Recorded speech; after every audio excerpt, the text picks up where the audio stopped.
अस्मद्गुरुसमारम्भां यतिशेखरमध्यमां लक्ष्मीवल्लभपर्यन्तां वन्दे गुरुपरम्पराम् ஆழ்வார்கள் வாழி அருளிச் செயல் வாழி தாழ்வாதுமில் குறவர்தாம் வாழி ஏழ்வாறு முய்ய அவர்களுரைத்தவைகள்தாம் வாழி செய்யமறை தன்னுடனே சேர்ந்து அகலகில்லே நிறையுமென்னு அலர்மேல் மங்கை உரை மார்பா நிகரில் புகழாய் உலகம் உன்னுடையாய் என்னையாழ்வானே நிகரிலமரர் முனிக்கணங்கள் விரும்பும் திருவேங்கடத்தானே புகழொன்னில்லாவடியேன் உன்னடிக்கீழமர்ந்து புகுந்தேனே அகில புவன ஜன்மஸ்தேம பங்காதிலீலே வினத விவித பூத உராதரக்ஷைகதீக்ஷே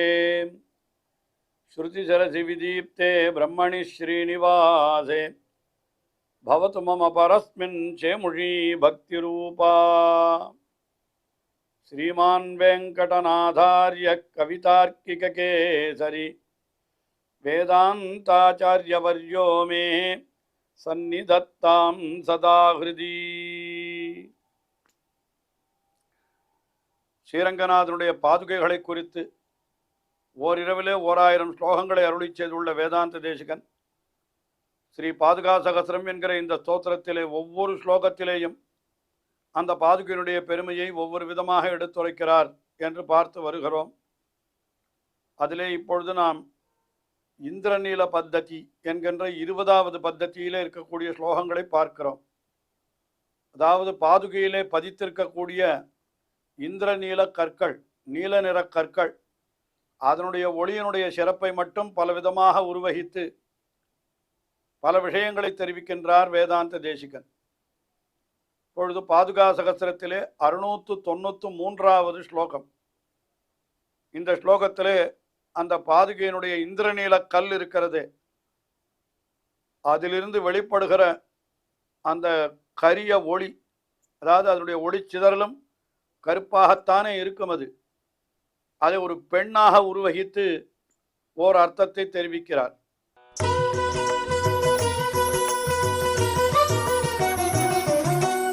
கிளிப்தாபகுண்டன விதிஹி மணிபாதரக்ஷே நீலாம்சுகைஹி வலபிதஷ்மசமுத்பவைஸ்தே சங்கச்சதே முனிஜனஸ்ய மதிஸ்ஸமாதௌ ராத்ரௌ சமஸ்த ஜகதாம் ரமணேன லக்ஷ்மியாக.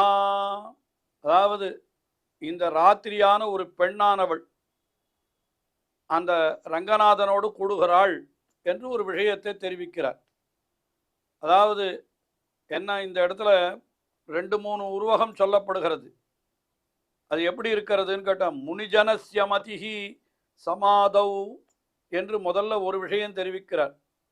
அனஜ முனிஜனஸ்ய மதிஹி என்னால் முனிஜனங்களுடைய புத்தியானது அது எப்படி இருக்கிறதுன்னு கேட்டால், அவெல்லாம் யோகம் பண்ணுகிறார்கள், அதாவது பகவானை தியானித்து கொண்டிருக்கிறார்கள். அது எப்போ தியானம் பண்ணுற பொழுது என்ன ஆகிறதுன்னா, அது இரவு பகல் பாராமல் அவர்களுக்கு அந்த தியானமானது அமைகிறது. அப்படி தியானம் பண்ணுகிற சமயத்திலே இவள் என்னன்னா, அந்த தியானம் பண்ணுகிற அந்த இடத்துல இருட்டாக இருக்கோ இல்லையோ, அதை ஒரு பெண்ணாக உருவகிக்கிறார் இந்த ஸ்லோகத்திலே.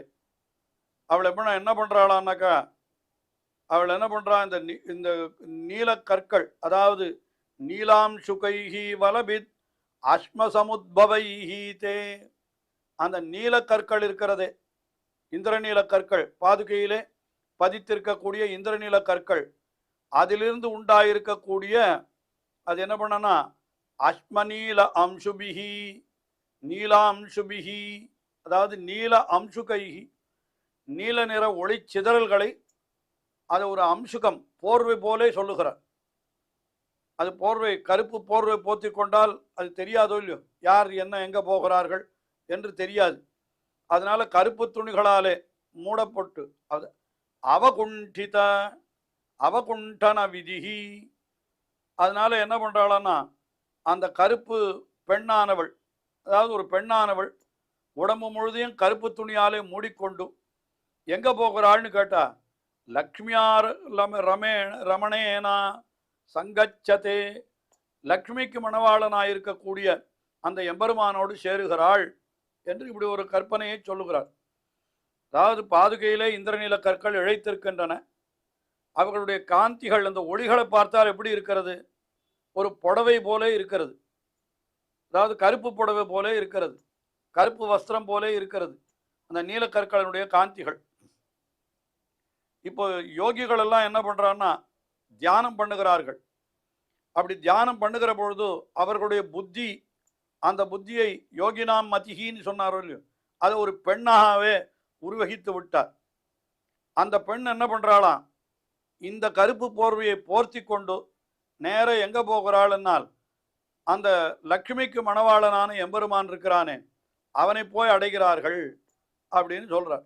அதாவது என்ன விஷயம் என்னால், யோகிகள் தியானம் பண்ணுகிறார்கள்.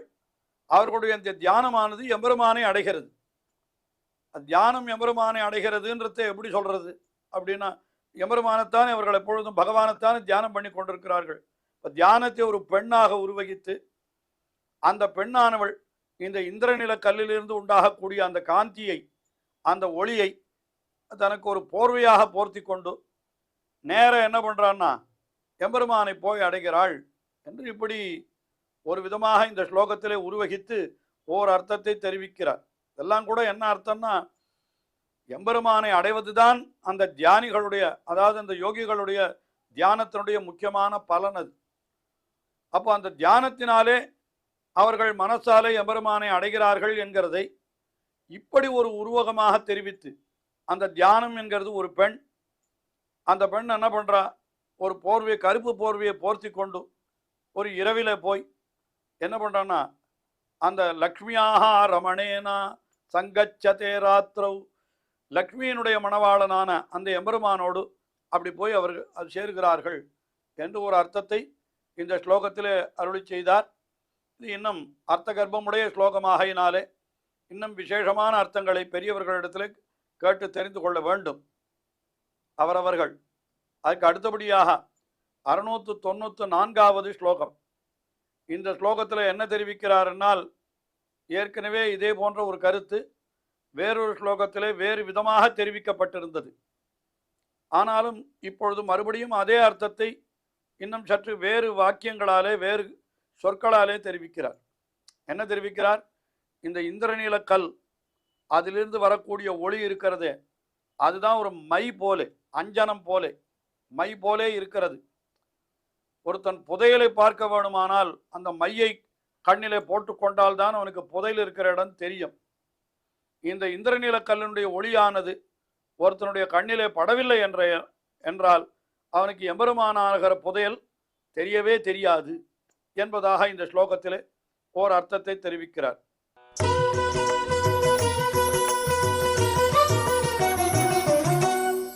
திரஷ்டும் கதாச்சன பதாவனி நைவ ஜந்து சக்னோதி சாஸ்வத நிதிம் நிகிதங் குஹாயாம் கிருஷ்ணானுரூப ஹரிநீல விசேஷ திருஷ்யா சித்தாஞ்சனம் துவமசி யஸ்ய ந தேவி திருஷ்டேஹே. அதாவது இந்த இந்திரநீல கல் இருக்கிறதே, அதாவது இது எப்படிப்பட்டது, ஹரிநீல விசேஷ திருஷ்ய கிருஷ்ணானுரூப ஹரிநீல விசேஷ திருஷ்யா, நல்ல கருத்த ஒளியை வெளியிடுவதாயிருக்கக்கூடிய, அந்த ஒளிச்சிதறல்களோடு கூடியதாயிருக்கக்கூடிய இந்த ஹரிநீலம், அந்த ஹரிநீலம் இருக்கிறதே அதனுடைய அந்த விஷயம், அந்த ஒளி கதிர்கள் யாராவது ஒருத்தன் மேல படவில்லை என்றால் திரட்டும் ந கதாச்சனா ஜந்து, அதை ஒருத்தன் கண்ணாலேயே பார்க்கலைன்னு வைத்துக் கொள்ளுங்கள். அதாவது எம்பெருமானுடைய திருவடியில் இருக்கக்கூடிய பாதுகையை சேவித்தால் அந்த பாதுகையில் இருக்கக்கூடிய நீலக்கல்லினுடைய ஒளியும் அவனுடைய கண் மேலே படும். அவன் பாதுகையின் இடத்துல வரவே இல்லை, சேவிக்கவே இல்லை என்று வைத்துக் கொள்ளுங்கள். அது எப்படி வரும் அந்த ஒளிச்சிதறல்? அவனுக்கு அது வரவே வராது.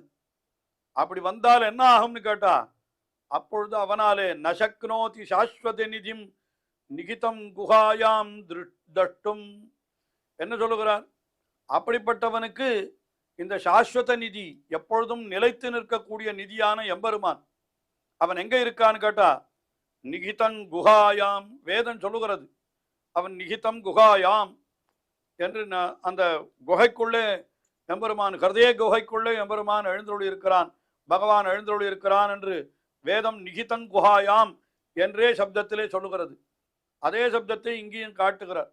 ஆக ஹிருதயமாகிற குகையிலே வைக்கப்பட்டிருக்கிற எம்பெருமான் இருக்கிறானே, அவனை என்னன்னா ந திருஷ்யதி, அது என்ன, அவன் நிச்சயமாக அவனால பார்க்கவே முடியாது. திரட்டும் கதாச்சன ந பவதி என்று சொன்னார். என்ன காரணம் என்னால், துவம் சித்தாஞ்சனமசி, நீதான் அந்த புதையலான எம்பெருமானை பார்ப்பதற்குண்டான சித்தாஞ்சனமாக இருக்கிறாய். அதாவது சித்தாஞ்சனம் என்கிறது என்ன, ஒரு கீழே புதையல் இருக்கிறது என்றால் அதை தெரிந்து கொள்வதற்கு கண்ணிலே மையிட்டு கொள்ளுவார். அந்த மைக்குத்தான் சித்தாஞ்சனம்னு பேர். அந்த மை இல்லைன்னா புதையல் தெரியவே தெரியாது. இப்போ இந்த இடத்துல அந்த பாதுகையில் இருக்கக்கூடிய நீலக்கற்கனுடைய ஒளியை மையினுடைய ஸ்தானத்திலே வைத்தார், புதையலுடைய ஸ்தானத்திலே எம்பெருமான். இந்த பாதுகையினுடைய மை, அதாவது நீலக்கற்களுடைய ஒளி ஒருத்தனுடைய கண்ணில் விழலைன்னா அவனால் எம்பெருமானை பார்க்கவே முடியாது. அதைத்தான் இந்த ஸ்லோகத்தில் அப்படி சொல்கிறார், ரொம்ப அழகாக தெரிவிக்கிறார்.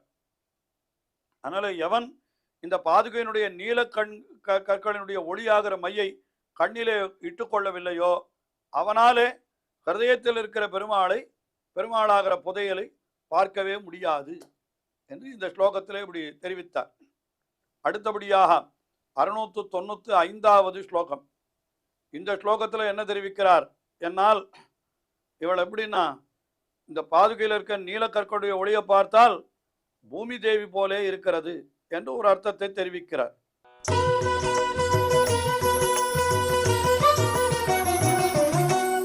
பிரத்யேமி ரங்கநிருபதேஹே மணிபாதுகே த்வாம் கிருஷ்ணாந்தரங்கர்ச்சுபிஹி ஹரிநீலரத்னைஹி விஸ்வாபராத சகனாய பதம் தஜீயம் விஸ்வம்பராம் பகவதீம் சமயே பஜந்தீம். பிரத்யேமின்னு நான் அப்படி நினைக்கிறேன் அர்த்தம், நான் இப்படி கொள்ளுகிறேன் என்று சொல்றார். என்ன கொள்ளுகிறீர் நீர் என்னால், மணிபாதுகே ரங்கநிருபதேஹே மணிபாதுகே, ரங்கநாதனுடைய மணிபாதுகையே என்று அழைக்கிறார். இது என்ன பண்ணுகிறது, துவாம் கிருஷ்ண அந்தரங்க ருச்சிபிஹி ஹரிநீல ரத்னைஹி, அந்த ஹரிநீல ரத்னம் அப்படின்னா ஹரிநீலம், அதாவது இந்திரநீலம் என்று சொல்லுகிறோம். இந்த பத்தத்தியில் இருக்கிற ஸ்லோகங்களில் எல்லாம் வேதாந்த தேசிகன் ஹரிநீலம் என்னே காட்டுகிறார். ஹரிநீலம் என்னால் இந்திரநீலம் என்னாலும் ஒண்ணுதான். அப்போ ஹரிநீல ரத்னைஹி, அந்த நீலக்கற்கள் அதனுடைய ஒளி அது வெளியில வருகிறது. அது எப்படி வருகிறதுனா கருத்த நிறமாக வெளியிலே வருகிறது. அதனால என்ன சொன்னார்னா, அது எம்பெருமானுக்கு திருவடியிலே இருந்து கொண்டு கருத்த ஒரு ஒளியை வெளிப்படுத்தி கொண்டு இந்த பாதுகை இருக்கிறது. இது என்னன்னா விஸ்வ அபராத சகனாய பதம் ததீயம்.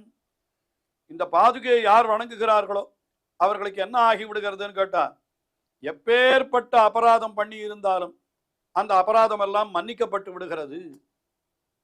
அப்படி மன்னிக்கும்படியாக இந்த பாதுகை இருக்கிறபடியினாலே எனக்கு என்ன தோன்றுகிறது, பிரத்யேமி நான் என்ன நினைக்கிறேன் தெரியுமா, வேதாந்த தேசிகன் அருளி செய்கிறார். என்ன சொல்கிறார், பகவதீம் விஸ்வம்பராம் பகவதீம் பஜந்தீம், பூமி பிராட்டி அவள்தான் இங்கே இப்படி இருக்கிறாள் என்று தோன்றுகிறது என்று சொன்னார். அதாவது என்ன அர்த்தம் என்னால், பெரிய பிராட்டியார் ஸ்ரீமகாலட்சுமி, அவளுக்கு செய்யாள் என்று திருநாமம், செய்யாள் செய்யவள் என்றெல்லாம் சொல்லுகிறார்கள். திருக்குறளிலே கூட அவளை செய்யாள் என்று செய்யவள் என்று சொல்லுகிறார். அதாவது என்ன அர்த்தம், செய்யாள் செய்யவள் என்னால் சிவந்த நிறத்தை உடையவள் பெரிய பிராட்டியார் ஸ்ரீமகாலட்சுமி. பூமி பிராட்டி எப்படி இருப்பாள்னு கேட்டா, பூமி பிராட்டி கருத்த நிறத்தை உடையவளாக இருப்பலாம். அதனால தான் பூமி பிராட்டியினுடைய அவதாரமான ஆண்டாளும் கருத்த நிறத்தை உடையவளாக இருந்தாள் என்னெல்லாம் அது பல இடங்களிலே தெரிவிக்கப்பட்டிருக்கிறது வியாக்கியானங்களில். அதனால பூமி பிராட்டி கருத்த நிறத்தை உடையவளாக இருக்கிறாள். பூமி பிராட்டி எல்லாருடைய குற்றங்களையும் பொறுத்து கொள்ளுகிறாள். அவளுக்கு தானே சர்வம் சஹா என்று என்ன யாருக்கு பேரு, பூமி பிராட்டிக்கு பேர். எல்லாத்தையும் பொறுத்து கொள்ளுகிறாள். இப்ப பாதுகை எல்லாத்தையும் பொறுத்து கொள்ளுகிறது, எப்பேற்பட்ட அபராதத்தையும் பொறுத்து கொள்ளுகிறது. அதனால பூமி பிராட்டி, அதாவது இப்ப பாதுகை நீலரத்தினங்களினால கருத்தும் காணப்படுகிறது. அதனால இப்ப பார்த்தால் என்னன்னா, பூமி பிராட்டியே தான் அது என்று சொல்லும்படியாக பாதுகையை பூமி பிராட்டியாக ஆக்குகிறது இந்த இந்திரநீல கற்கள் என்று இந்த ஸ்லோகத்திலே அனுபவித்தார். தொடர்ந்து அனுபவிப்போம். ஸ்ரீயக்காந்தாய கல்யாண நிதையே நிதையேர்த்தினாம் ஸ்ரீவேங்கட நிவாசாய ஸ்ரீனிவாசாய மங்களம். ஸ்ரீமத் சுந்தரஜாமா திருமுனிமான் சவாசினே சர்வலோக நிவாசாய ஸ்ரீனிவாசாய மங்களம்.